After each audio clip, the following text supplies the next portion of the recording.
நாகலிங்க மரம், தி கெனன்பால் ட்ரீன்னு இங்கிலீஷ்லேயும், பயாலஜிக்கல் நேமில் வந்து கொரோபிட்டா கைனசிஸ்ன்னு இது பேரும் அழைக்கிறாங்க.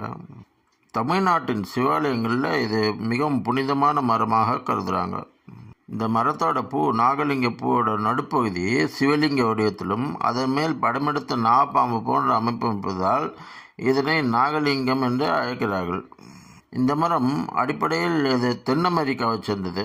ஆனால் பல ஆண்டுகளாக இந்தியா மற்றும் தமிழகத்தின் சிவன் கோயிலில் இது வளர்க்கப்படுறது.